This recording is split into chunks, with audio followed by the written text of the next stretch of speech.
KQ అనే కవి భూమిని మాట్లాడనివ్వు అనే పేరుతోనే ఈ పుస్తకం ఉన్నది.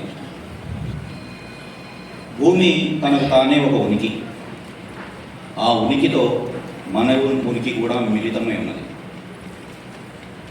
అయితే ఇప్పుడు ఈ భౌతిక వాస్తవిక మీద ఆక్రమణ జరుగుతున్నది. ఈ ఆక్రమణ మనం మణిపూర్లో చూస్తున్నాం, పాలస్తీనాలో చూస్తున్నాం, ఆదివాసీ ప్రాంతాలలో చూస్తున్నాం. అట్లాగే మొత్తంగా ఈ ఆక్రమణ గురించి సమాజంలో మాటలు లేని, మాటలు కరువైన పరిస్థితిని కూడా చూస్తుంది. ఈ కవి ఈ విషయాలని భూమిని మాట్లాడనివ్వు అనే పుస్తకం ద్వారా ప్రకటిస్తున్నాడు.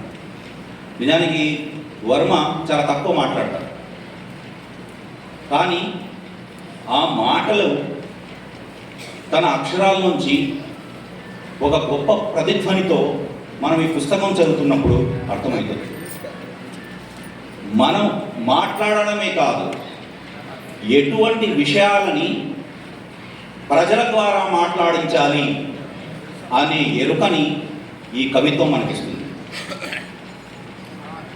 పలస్తీనాలో పిల్లలు ఎలా యుద్ధంతో పోరాడుతున్నారో ఈ ముఖ చిత్రం చెప్తుంది. మనం వాళ్ళ భూమిని కాపాడుకోవడానికి చిన్న చిన్న పిల్లలు, ముక్కుబచ్చలారని పిల్లలు ఎలా తమ భూమిని కాపాడుకోవడానికి, ఎలా తమ అస్తిత్వాన్ని కాపాడుకోవడానికి పోరాడుతున్నారో ఒక బలమైన శక్తితో ఈ ముఖ చిత్రం చెప్తుంది.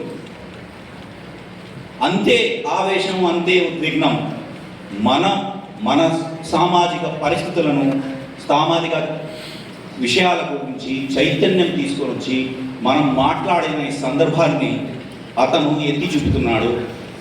ఈ పుస్తకం నిండా మనం ప్రతిరోజు జరిగే ప్రజా వ్యతిరేక కార్యక్రమాలు, అవి ప్రభుత్వాల ద్వారా కానివ్వండి, అది కార్పొరేట్ శక్తుల ద్వారా కానివ్వండి, లేదా ఇతరత్ర ఏవైనా కానివ్వండి, వాటన్నిటి గురించి చాలా స్పష్టమైన దృక్పథంతో, చాలా తేలికైన పదజాలంతో కేక్యూ వర్మ ఈ పుస్తకాన్ని రాశాడు. ఈ పుస్తకంలో మొత్తం 43 కవితలు ఉన్నాయి.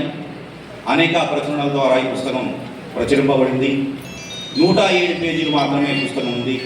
చాలా మంచి పుస్తకం అని, అందరూ చదివి తీరాల్సిన పుస్తకం అని, కవిత్వం అని నేను ఈ సందర్భంగా తెలియజేస్తూ, ఇంత మంచి పుస్తకం ప్రచురించిన అనేక ప్రచురణలకు అభినందిస్తూ ఈ అవకాశం నాకు ఇచ్చిన విరసానికి కృతజ్ఞతలు చెబుతున్నాను. లాల్ సలాం.